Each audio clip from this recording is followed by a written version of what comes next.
जयराम महतो जी बिन पेंदी का लोटा है। कोई ना तो नीति है ना तो नियत है, केवल चंदा जुटाने के लिए अलग अलग कंपनियों की गलतियां को खोज खोज करके उनके खिलाफ प्रदर्शन कर रहे हैं ताकि चंदा जुटा लिया जाए। युवा राजद के प्रदेश प्रवक्ता क्षितिज मिश्रा ने टाइगर जयराम महतो को लेकर एक बड़ा बयान दिया है। बयान यह है कि टाइगर जयराम महतो बिन पेंदी के लोटा हैं। तो आपको बता दें, बिन पेंदी के लोटा का अर्थ होता है जिसकी कोई अपनी समझ नहीं हो, जिसका कोई अपना राय ना हो, यानी जिधर बहुमत दिखे वह व्यक्ति उधर ही खिसक जाता है। टाइगर जयराम महतो झारखंड लोकतांत्रिक क्रांति मोर्चा के केंद्रीय अध्यक्ष हैं और चुनाव के समय में इस प्रकार का बयान आना कई तरह बातों को उजागर करता है। हमारे सहयोगी निरंजन जी इस वक्त हमारे साथ मौजूद हैं। क्या टाइगर जयराम महतो बिन पेंदी के लोटा हैं? क्या बयान जो दे रहे हैं युवा राजद के प्रदेश प्रवक्ता, क्या कहेंगे? उनके बयान के क्या मायने हैं? विशाल, बस कुछ ही दिनों के बाद झारखंड में विधानसभा चुनाव का घोषणा होना है जी। और विधानसभा चुनाव की घोषणा से पहले तमाम राजनीतिक पार्टियां जो है वह वार प्रतिवार की जो है वह सिलसिला कहीं ना खेल खेलते हैं जी। एक पार्टी दूसरे पार्टी पर हमलावर होता है। ठीक उसी तरीके से क्षितिज मिश्रा जो छात्र भी हैं, छात्र राजनीति में सक्रिय हैं, राष्ट्रीय जनता दल के युवा विंग के जो है वो प्रवक्ता भी हैं शायद।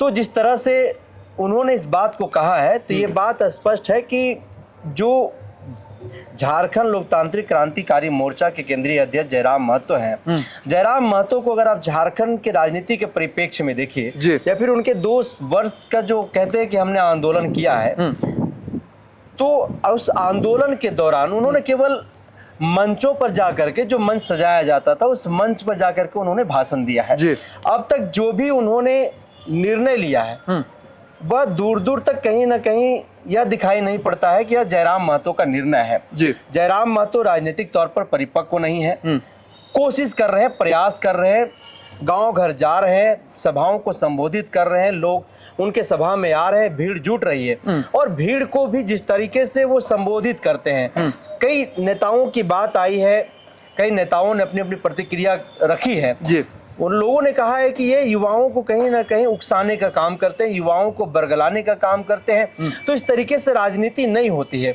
आप देखिए कि झारखंड में विधानसभा का चुनाव कुछ ही दिनों के बाद होना है, लेकिन अब तक विधानसभा चुनाव को लेकर के झारखंड लोकतांत्रिक क्रांतिकारी मोर्चा के पास जो नीति होनी चाहिए, जो पॉलिसी होनी चाहिए, वो केवल मुंह में है, वह केवल बातों में है, वो कागजी तौर पर नहीं है। आप 1932 का जिक्र कर रहे हैं, 1932 के नाम पर आप आंदोलन कर रहे हैं, स्थानीय नीति का आप आंदोलन कर रहे हैं, नियोजन नीति को लेकर के आप आंदोलन कर रहे हैं, विस्थापन नीति को लेकर के आंदोलन कर रहे हैं आप। तो आपके पास इन नीतियों को बनाने के लिए आधार क्या है?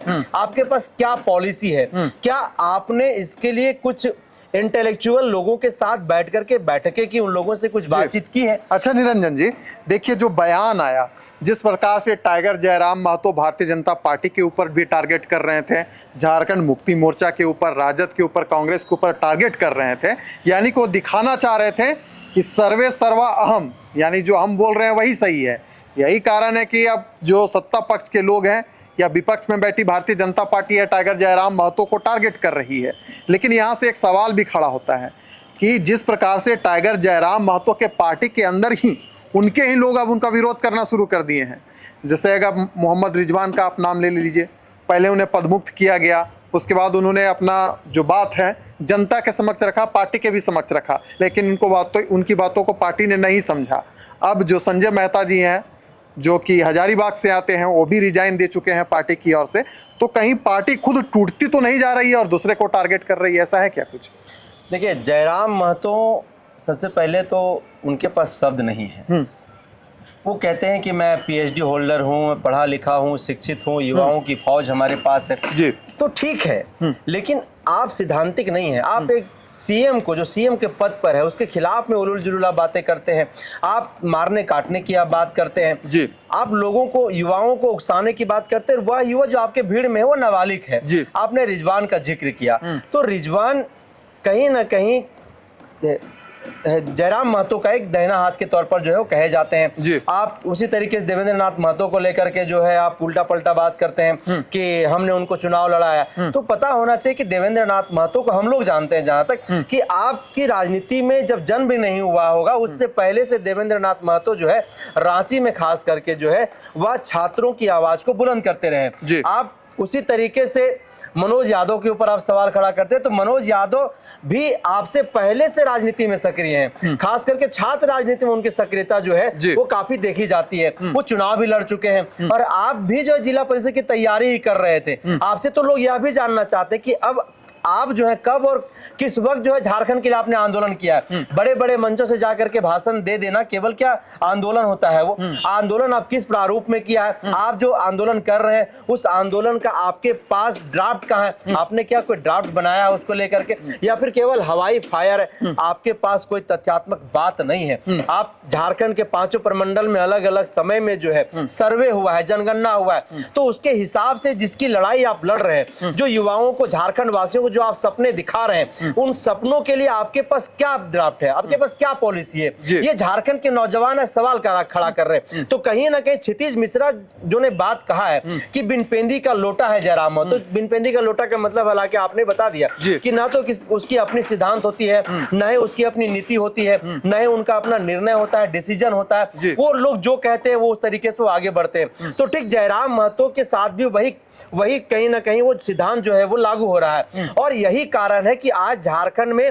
टाइगर जयराम महतो जिसको आप लोग कहते हैं, जयराम महतो को बिनपेंदी का लोटा बताया जा रहा है। आज उनको छोड़ करके काफी लोग जो है उनसे अलग हट चुके हैं, दूसरे दलों की ओर जा रहे हैं। कुछ लोग ऐसे हैं लेकिन निरंजन जी, टाइगर जयराम महतो जिस प्रकार से कार्यक्रम कर रहे हैं और दावा करते हैं कि इस बार हमारे सदस्य विधानसभा में चुनकर जाएंगे, भीड़ जुटाने में वो सफल साबित हो रहे हैं, सोशल मीडिया में उनका एक अपना अलग क्रेज है, तो क्या जो भीड़ दिख रही है या जो सोशल मीडिया में उनको लेकर जो क्रेज है, क्या ये वोट में तब्दील हो पाएगा? क्या कुछ ऐसा लगता है क्या कुछ सर्वे में ऐसा कुछ? देखिए, भीड़ वोट में कभी तब्दील नहीं हो सकता है जी।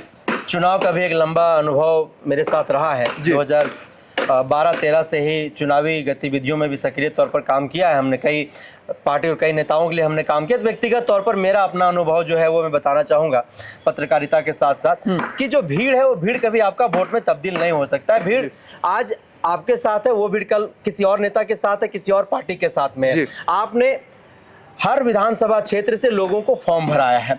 आप मान लीजिए कि एक विधानसभा से 30 कैंडिडेट ने फॉर्म भरा है। एक कैंडिडेट से आपने 5100 रुपया लिया है, चाहे जिस लिए भी आपने लिया है। अब 30 को 5100 से मल्टीप्लाई कर दीजिए और 30 में से चुनाव को किसको लड़ाना है? किसी एक को लड़ाना है। फिर उस 29 को आप कैसे बोधिएगा, कैसे उनको समझाइएगा कि पार्टी का प्लेटफॉर्म पे क्या बातचीत हुई है, पार्टी की पॉलिसी कैसी है? तो यहीं पर तो आपकी पार्टी जो है टूट रही है। यानी कि बिना मैनेजमेंट का, बिना सिद्धांत का, बिना पॉलिसी का जो है आपने यह निर्णय लिया। व्यक्तिगत तौर पर आपका व्यक्तिगत निर्णय है और इस निर्णय के तहत 81 विधानसभा में आपने लोगों से फॉर्म भरवा दिया। अब फॉर्म तो आपने भरा दिया, आपके ऊपर यह सवाल खड़ा हो रहा है। लोग कह रहे हैं कि आखिर 29 लोगों को कैसे आप जो है वहां पर मनाइएगा। दूसरी बात कि क्या अब आपके पास जो लोग कह रहे हैं कि क्या जो बाहर से दूसरी दलों से जो निराश होकर के, नाराज होकर के, वहां से गुस्सा करके उस पार्टी को जो छोड़ रहे हैं, आके आपके पार्टी में अगर आते हैं, अगर वो धनबल से मजबूत है, बाहुबल से मजबूत है, अगर उनके पास एक कुनबा अपना है, तो क्या आपके साथ अगर वो आते हैं तो क्या आप उनको भी टिकट दीजिएगा? क्या उनसे भी आप फॉर्म भराइएगा? फिर फॉर्म भराइएगा उनसे, तो फिर 29 लोगों का क्या करिएगा? आने कुल मिलाकर के ना तो आपके पास अपनी नीति है, ना तो आपके पास अपना सिद्धांत है, ना तो आप डिसीजन मेकर हैं, ना ही तो आप निर्णय ले सकते हैं, और ना ही झारखंड के जो सपने आप लोगों के दिमाग में सजा रहे हैं, झारखंड के युवाओं को जो आप सपना दिखा रहे हैं, उन सपनों को लेकर के आपके पास ऐसी कोई ड्राफ्ट है जो आप जनता के बीच में जाकर के रखें कि हम जो लड़ाई लड़ रहे हैं, हम जो आंदोलन कर रहे हैं, इस आंदोलन का यह ड्राफ्ट है। इस आंदोलन के तहत हम जो बातें कह रहे हैं, 1932 की बात हो, विस्थापन की बात हो, पुनर्वास की बात हो, तमाम बातों की यह ड्राफ्ट है हमारे पास, और इस ड्राफ्ट के तहत हम आपके बीच में आए और हम आज इस बार जो है फिर से विधानसभा के चुनाव में, लोकसभा के चुनाव में हालांकि क्या कुछ उन्होंने देखा है, लेकिन विधानसभा के चुनाव से पहले अगर जयराम महतो इन सवालों से बचना चाहते हैं, जो लोग सवाल खड़ा कर रहे हैं, क्षितिज मिश्रा भी छात्र हैं, वो भी पढ़ाई कर रहे हैं, तो कहीं ना कहीं वो भी जयराम महतो के जो सपने दिखाए जा रहे हैं जयराम महतो के द्वारा, तो कहीं ना कहीं छात्रों में, उन युवाओं में क्षितिज मिश्रा भी एक है कि अगर जयराम महतो लड़ाई लड़ रहे हैं, बिल्कुल लड़नी चाहिए, बिल्कुल संघर्ष करना चाहिए, लेकिन झूठा सपना, झूठा वादा, झूठे उम्मीदें जो है आप झारखंड के युवाओं को, झारखंड वासियों को आप दिखाना बंद करिए। सीधे तौर पर क्षितिज मिश्रा का कहीं ना कहीं उनकी बातों से यह स्पष्ट हो रहा है। चलिए, तो टाइगर जयराम महतो लगातार चुनावी रणनीति को लेकर अग्रसर हैं, झारखंड में जगह जगह जा रहे हैं, विधानसभा का दौरा कर रहे हैं। उनका टारगेट है कि इस बार विधानसभा चुनाव में कैंची चलाई जाए और अपने सदस्यों को चुनकर विधानसभा भेजा जाए। लेकिन वो कितने सफल होते हैं ये तो आने वाला समय ही बताएगा। लेकिन टाइगर जयराम महतो सत्ता पक्ष और विपक्ष को टारगेट कर रहे हैं, तो सत्ता पक्ष और विपक्ष के लोग भी टाइगर जयराम महतो को टारगेट कर रहे हैं। इस चर्चा को हम यही करते हैं समाप्त। दीजिए हमें इजाजत।